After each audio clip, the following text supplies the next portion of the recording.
Assalamualaikum warahmatullahi wabarakatuh. Selamat pagi anak-anak kelas 4A, 4B, 4C, dan 4D MI Negeri 1 Purbalingga. Nah, pada kesempatan hari ini, mudah-mudahan kalian juga sebelumnya sudah pernah belajar matematika sama wali kelas masing-masing, dan ini Burani akan menjelaskan untuk materi hari ini adalah yakni bab 1 tentang pecahan, dan yang akan untuk kompetensi dasarnya Burani akan bacakan terlebih dahulu, yakni menjelaskan berbagai bentuk pecahan, bisa pecahan biasa, campuran, desimal, dan persen, dan hubungan di antaranya. Nah, kita akan belajar mengenai jenis-jenis pecahan.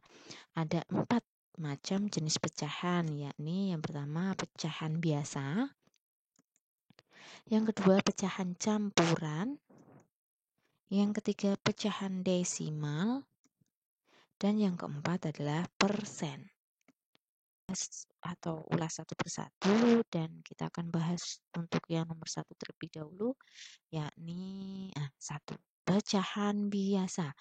Nah, sebelum kita lanjut mengenai pecahan biasa, mari kita pelajari terlebih dahulu untuk kolom yang ada di tengah ini yang warna kuning, untuk bagian yang warna merah yang dilingkari dengan huruf A itu disebut sebagai pembilang, tetapi nanti berupa angka. Kemudian per B untuk yang dilingkari warna hijau dan ditulis di dalamnya berupa huruf B adalah penyebut ya. Kalian sudah paham ya, untuk atasnya adalah pembilang dan untuk bagian bawahnya disebut dengan penyebut. Nah, kalau untuk pecahan biasa merupakan pecahan dengan pembilang dan penyebut berupa bilangan asli. Jadi ada pembilang bilangan asli, per penyebut juga bilangan asli. Nah, untuk pecahan biasa itu dibagi menjadi 2. Yang pertama yang warna biru ini adalah namanya pecahan murni. Kemudian yang kedua adalah pecahan tidak murni.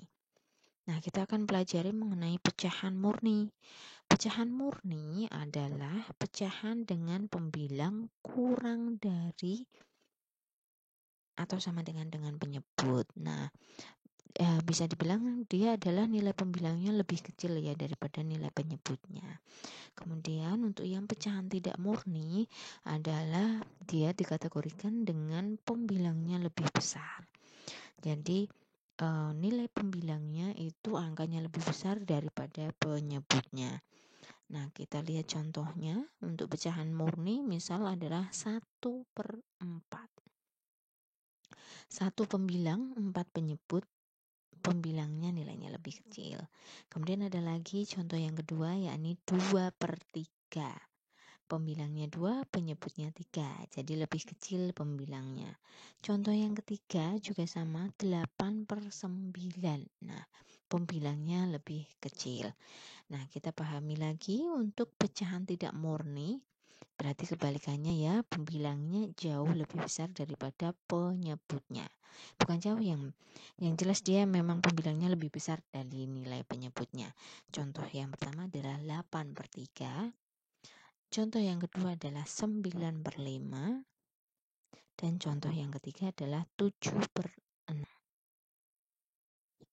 Semua nilai pembilangnya lebih besar ya daripada angka penyebutnya. Nah, kemudian kita pahami untuk yang materi kedua, yakni pecahan campuran.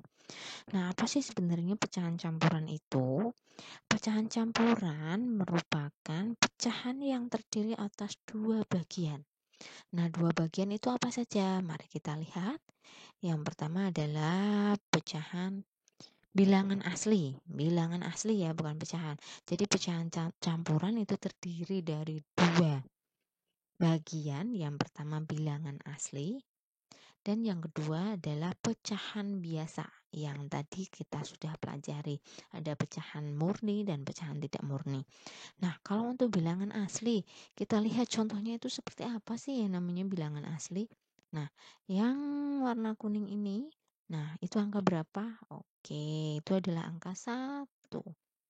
Nah, kemudian pecahan biasa yang warna coklat ini kita ambil contoh adalah pecahan murni 2/5.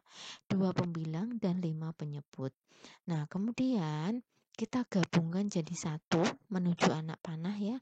Anak panah yang ada di bawah sama-sama warna biru. Oke, jadi kalau digabung bilangan asli dan pecahan biasa jadinya adalah 1/2/5. Ini hanya contoh yang pertama, kemudian untuk contoh yang kedua kita lihat lagi. Bilangan aslinya kita ambil angka 3 ya. 3, kemudian ini untuk pecahan biasanya 1/2. Silakan diikuti tanda panah yang berwarna ungu. Jadinya nanti pecahan campuran jadinya seperti apa? Nah, kita lihat hasilnya adalah 3, 1/2. Nah, ini contoh yang kedua. Sekarang kita ambil agar kalian lebih terbiasa dengan yang namanya pecahan campuran. Kita ambil contoh yang ketiga, yakni angka 6. Bilangan aslinya angka 6. Kemudian kita ambil lagi pecahan biasanya angka berapa ini? Ya, yang warna coklat adalah angka 4/9. Kemudian kita ambil tanda panah yang berwarna biru muda. Kemudian jadi apa nanti pecahan campurannya ketika ada bilangan asli 6 dan 4/9. Jadinya adalah 6, 4/9. Nah, ditulisnya pecahan campurannya seperti yang ada di bawah ya. Untuk di kolom kotaknya ada 3 yang lebih besar. Jadi ada 1, 2/5, 3, 1/2, dan 6, 4/9. Oke, kita lanjut untuk mempelajari mengenai pecahan desimal. Nah, pecahan desimal itu seperti apa? Kita lihat penjelasannya. Kalau pecahan desimal merupakan pecahan yang penyebutnya persepuluhan, perseratusan, perseribuan, dan seterusnya yang ditulis dengan tanda koma. Nah, kita lihat untuk memperjelas seperti apa sih bentuk pecahan desimal itu. Nah, ini sebagai contoh adalah 0,8. Nah, ditandai dengan angka koma ya. Nah, kita lihat penjelasannya. Nah, di belakang koma ada berapa angka? Iya, benar, di belakang koma ada satu angka, yakni angka 8. Nah, kalau dilihat dari contohnya 0,8 itu berarti penyebutnya adalah per 10 atau berupa bilangan kelipatan 10. Kemudian contoh yang kedua adalah 0,75. 0,75. Nah, dilihat dulu angka yang di belakang koma ada 2 angka.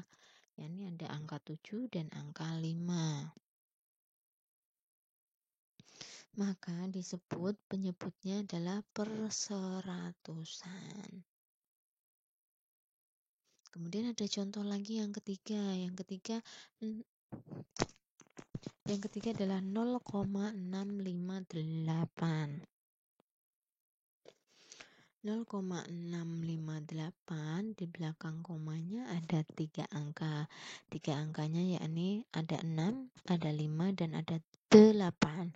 Maka di situ berarti penyebutnya adalah perseribuan atau bilangan kelipatan 1000.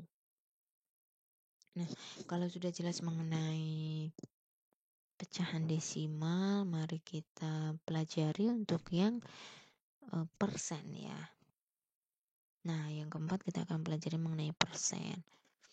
Persen merupakan pecahan dengan penyebut 100. Nah, persen ini, nah kita lihat simbolnya seperti apa sih kalau persen. Nah, ini ya, simbol persen ini seperti ini. Biasanya bisa kalian temukan di laptop, di PC, maupun di handphone kalian masing-masing atau di tablet. Itu biasanya semuanya ada tombol persennya. Ketika kalian mau mengetikkan sesuatu itu pasti muncul tanda atau simbol persennya ya.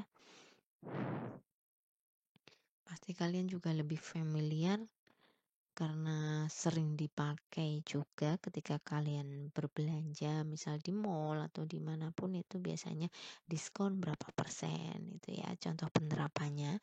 Kemudian ini contohnya misal yang berupa angka adalah 26%.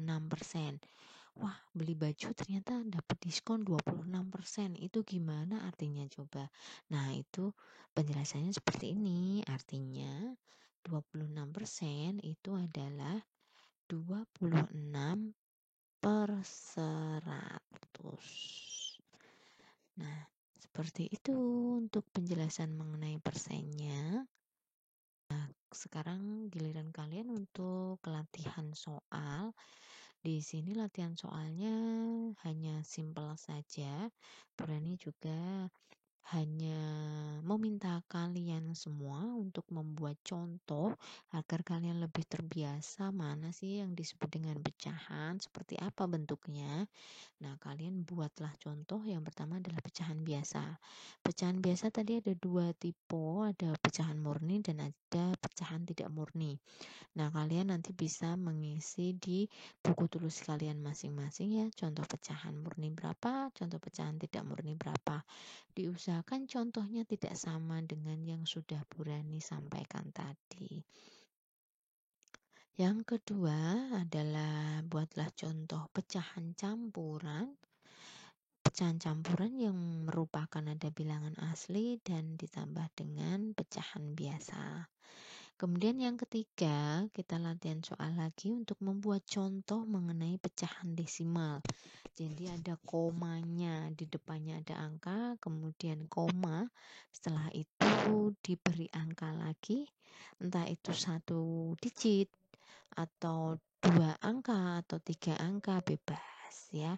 Kemudian yang keempat, buatlah contoh mengenai persen. Nah, misal yang sering kalian temukan sehari-hari mungkin di mall atau di pasaraya atau dimanapun biasanya, atau di butik atau di toko-toko apa biasanya ada, di toko-toko pakaian, sepatu dan lain sebagainya, dia biasanya menyebutkan diskon berapa persen. Nah, itu kalian harus paham ya. Jadi buatlah salah satu contoh saja. Seperti itu. Kalau sudah kalian kerjakan, kalian catat di buku tulis kalian masing-masing, kemudian segera kirim ke WA-nya Burani. Seperti itu, saya tunggu dari anak-anak semua untuk menjawab pertanyaan yang sudah Burani sampaikan di latihan soal hari ini. Itu ya, terima kasih atas perhatiannya. Selamat pagi dan sampai jumpa lagi. Wassalamualaikum warahmatullahi wabarakatuh.